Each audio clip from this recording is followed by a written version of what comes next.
A young survivor has come forward with harrowing claims about Diddy's infamous parties. We now represent 120 individuals who intend to bring civil claims in civil court against Sean Diddy Combs. I want to focus on the ages of these victims. When you talk about the ages of the victims when the conduct occurred, it's shocking. Our youngest victim at the time of the occurrence was 9 years old. We have an individual who was 14 years old. We have one who was 15. 25 of the 120 individuals who are plaintiffs in these cases were minors at the time of the acts complained of. The time frame of the acts complained of is very wide. The conduct at issue spans from the years 1991 all the way till this year, 2024. If you wonder why there are so many alleged victims, that's your answer. We're talking about more than 25 years of this type of conduct. And the accusations have pulled Tyra Banks, Megan Fox, and Steve Harvey into the spotlight. The details are shocking, the implications are chilling, and the silence from these high-profile figures only raises more questions. Tyra Banks, the supermodel and media mogul, has been accused of having a deeper connection to Diddy than anyone could have imagined. Megan Fox, known for her boldness, has mysteriously scrubbed her social media accounts, fueling speculation about her involvement. And then there's Steve Harvey, the beloved TV host, who allegedly played a role in connecting his own daughter, Lori Harvey, to Diddy. What do these connections mean? Why are these celebrities so quiet when the allegations are shaking the foundation of Hollywood itself? Could their silence be an attempt to bury the truth, or is there something even more sinister behind the scenes? As disgraced music mogul Sean Diddy Combs prepares to appear in court to argue for bail a third time, new people are coming forward with disturbing allegations against him. I'm going to dig into 5 new lawsuits filed this week and the impact, if any, they could have on Diddy's federal case. Welcome to Sidebar, presented by Law and Crime. I'm Jesse Weber. Well, when it comes to Sean Diddy Combs, the lawsuits just keep on coming. And particularly when you talk about Texas lawyer Tony Buzbee. He has filed 5 new lawsuits in federal courts on Tuesday with some of the most horrific claims yet against the embattled rapper. The accusations come from both men and women, some just teens when they say that Combs attacked them, others in their late 30s.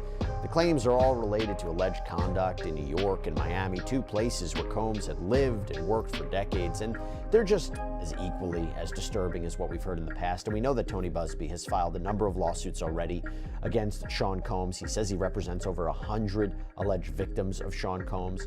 And just to take a step back, you know by now what we're talking about, right? The criminal charges that Sean Combs is facing out of the Southern District of New York. A grand jury indictment led to charges of racketeering conspiracy, transportation to engage in prostitution, sex trafficking, prosecutors claiming that Combs used his influence as the head of Bad Boy Records and his other businesses, his significant wealth, his influence, his power, to host freak-offs, these elaborate sexual orgies that involved illegal drugs and male prostitutes and coercion and force, and there were entire camera setups.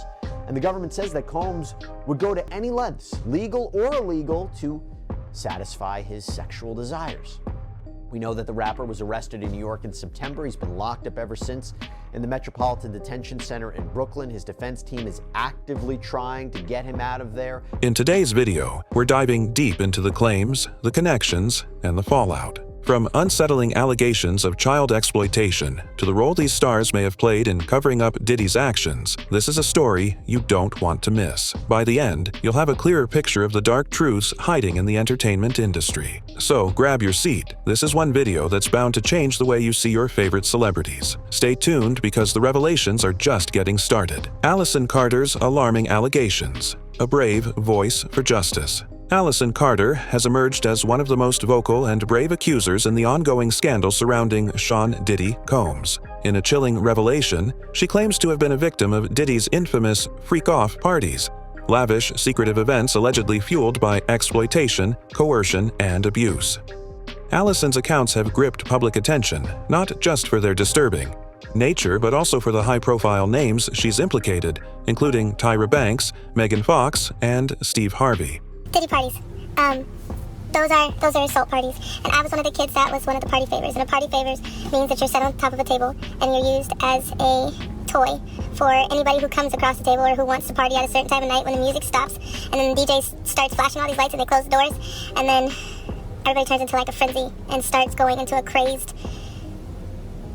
animal-like, demonic state, and you have no idea what's going on. And yes, there was a time where I was just like completely don't give a shit because it happened, and I was the type of kid that thought that, you know, you're in the presence of royalty and they make it seem like you're in the presence of Hollywood, so you should be honored and you should be appreciating that you're there. And I was that person. I totally acted like that. I was like, oh, it's fine, you know, it really doesn't matter. But then it really did matter when my pimp was like, he had rules.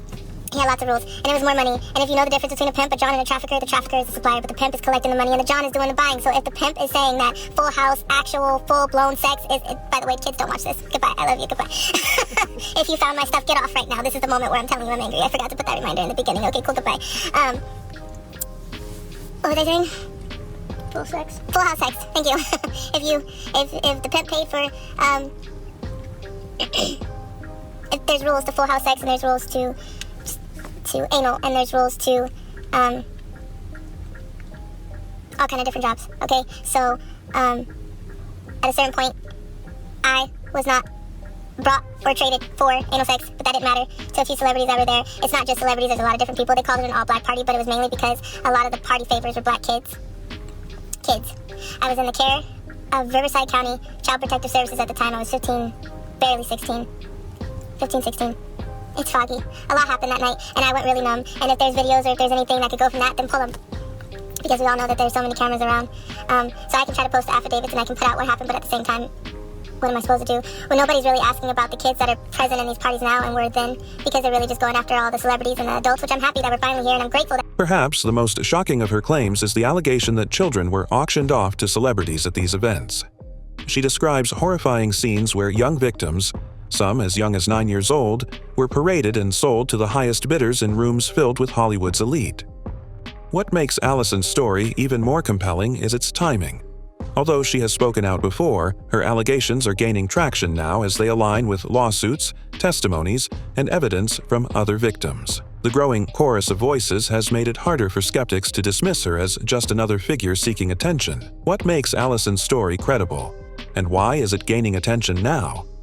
As more evidence emerges and additional victims step forward, Allison's harrowing story serves as a rallying cry for justice, a chilling reminder of the abuses that can be hidden beneath Hollywood's glamorous surface. Tyra Banks, a menace in the spotlight. Tyra Banks, a name synonymous with fashion and television, has faced increasing scrutiny for her alleged role in Diddy's dark web of abuse. Allison's revelations about Tyra's potential involvement are shocking, but not entirely surprising to some, given Tyra's history of questionable behavior. For decades, Tyra maintained a professional relationship with Diddy, collaborating on projects and sharing public platforms. However, beneath this professional veneer lies a history of manipulative behavior. Critics point to her infamous role as the host of America's Next Top Model, where she exploited contestants' past traumas to boost ratings. Contestants reported being emotionally manipulated, humiliated, and pushed to their breaking points. The backlash reached a tipping point when social media users revisited these moments, forcing Tyra into a social media silence. While these actions don't directly implicate her in Diddy's alleged crimes, they raise unsettling questions about her capacity for complicity. Was her public persona a mask for darker associations? Could Tyra's actions on America's Next Top Model hint at deeper involvement in Diddy's alleged activities? The silence from Tyra in the wake of these allegations has only fueled speculation. If proven true, her involvement would tarnish not just her career but also her legacy as a trailblazer in the entertainment industry. Megan Fox's mysterious behavior and dark allegations. Megan Fox has always been known for her enigmatic presence, but recent events have cast her in an even more mysterious and troubling light. Following Diddy's indictment, Megan deleted years of social media posts, sparking intense speculation about her involvement in the scandal. Like, what was the last movie she's been in that's been relevant? Transformer? Was it Trans? No, well, she was in Transformers, right? Expendable 4, yeah. But she was in Transformers? Yes. Yeah. The first one. The first She one. was smoking hot in Transformers. Yeah, but that's great. How many years ago was that, man? Transformers have retired by now. Them motherfuckers got a DD4. I can close my eyes and imagine Transformers. He's still imagining Megan Fox. Hey, calm down, bro. I mean, He's still got images on He's his over there laptop fucking somewhere. putting Optimus Prime out right now. no, I still got your mother. I still got your Bumblebee. mother's my screensaver, Dan. That's your issue, not mine. So what do you think is the end all be all from this P. Diddy thing? What do you think? Where does it go? Trial? Oh yeah, it's gonna go trial, and I think yeah. there's a lot of foul stuff that he's gonna try to do to cut a deal. Yeah, you think he's gonna throw names? Oh yeah, I think he's gonna throw names. I mean, just look at him; he looks like a snake. Allison Carter has linked Meghan to Diddy's circle, citing alleged participation in witchcraft-like practices. These claims gained traction after Meghan's viral admission that she and fiancé Machine Gun Kelly drank each other's blood for ritual purposes. While Meghan framed it as a consensual and spiritual practice, it has fueled speculation about her ties to darker activities. Adding to the controversy are accusations from Meghan's former neighbors, who allege troubling parenting methods, including forcing her children into behaviors that align with broader accusations of control and manipulation within Diddy's network. How does Megan Fox's rumored behavior tie into the allegations against Diddy? Megan's silence on these allegations and her swift social media purge have only added to the intrigue. As the investigation unfolds, the public will be watching closely to see if her connection to Diddy was merely circumstantial or something far more sinister. Steve Harvey. A father, a friend, or a facilitator. Steve Harvey, a beloved television personality and comedian, is now facing questions about his role in the Diddy scandal. One of the most explosive allegations comes from Allison Carter, who accuses Steve of knowingly facilitating a connection between his daughter Lori Harvey and Diddy. Then you asked it, why you not a movie star? I didn't want to be a movie star. This the same Negro that hated on Bernie with this same thing. I didn't want to be a movie star. No, you couldn't be a movie star. There are 30,000 new scripts in Hollywood every year. Not one of them asks for a country bumpkin black dude that can't talk good Oba-Kaby and look like Mr. Potato Head. There ain't none. You would have to have range. I played a lot of characters, 60 movie roles. I'm not playing Cat Williams in there.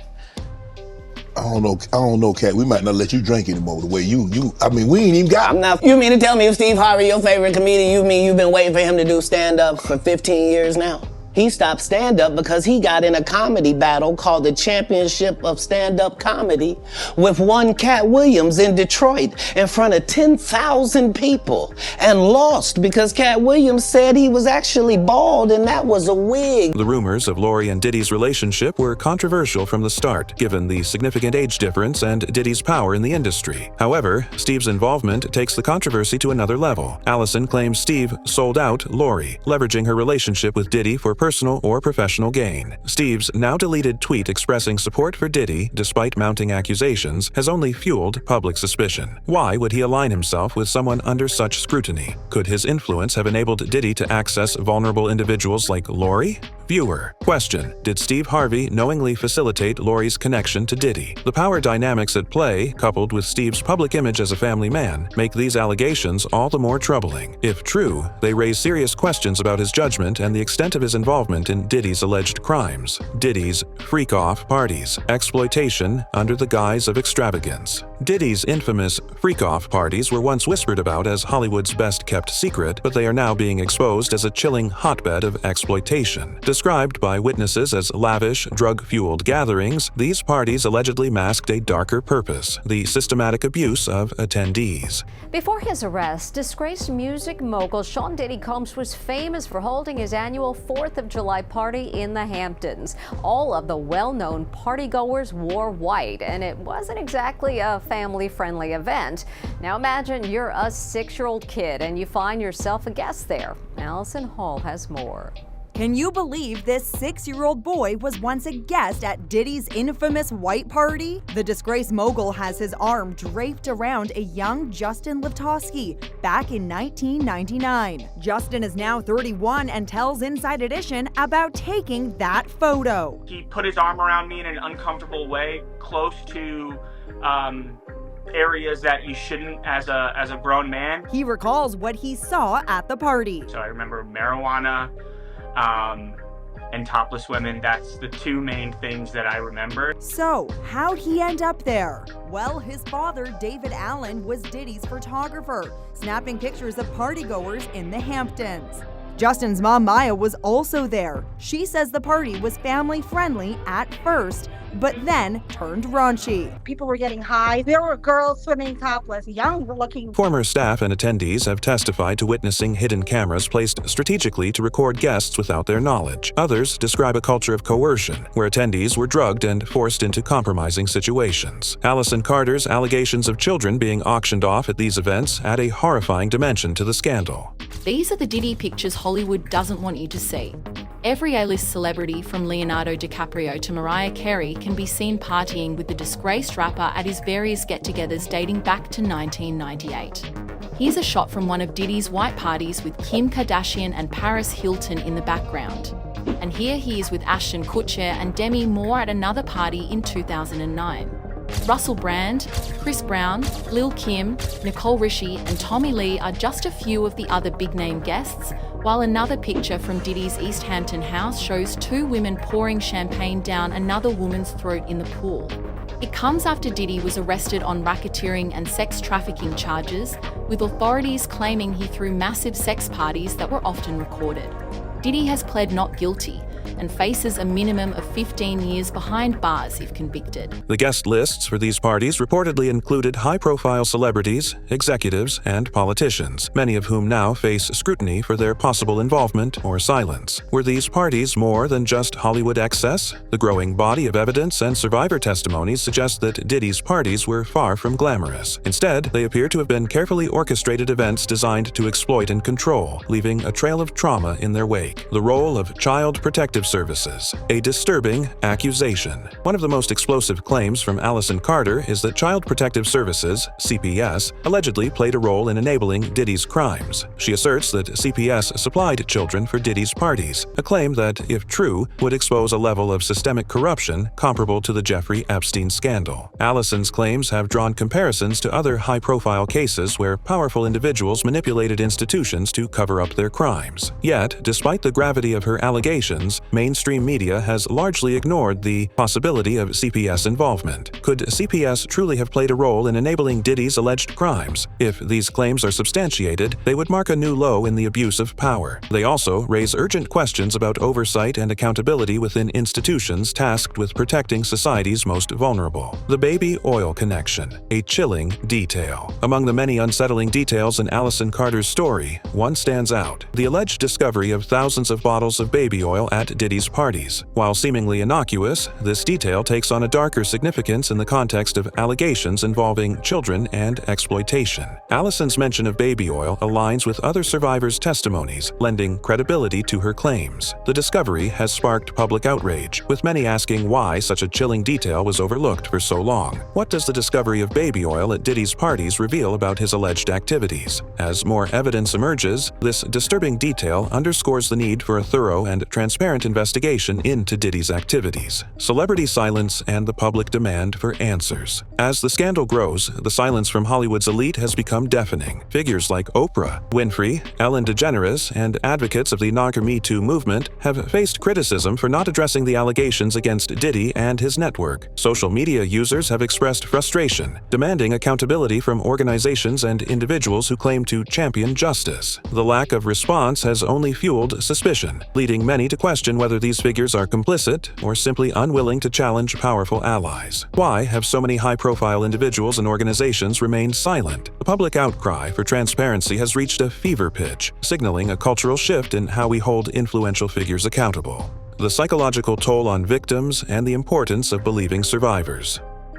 The journey for survivors like Allison Carter is fraught with skepticism, victim blaming, and emotional exhaustion. Despite facing intense scrutiny, Allison has persisted in sharing her story, drawing empathy and support from an increasingly aware public. The renewed attention on her allegations highlights the importance of believing survivors and amplifying their voices. It also underscores the psychological toll of living through and reliving trauma. How can society better support survivors and hold powerful figures accountable? As more victims come forward, their courage serves as a testament to the strength it takes to confront power and demand justice. What happens next? The fight for justice. Allison Carter's fight for justice is far from over. Her ongoing efforts to expose the truth have inspired others to speak out, creating a ripple effect that could bring down an entire network of abuse. Sean Combs is focusing on things he cannot control.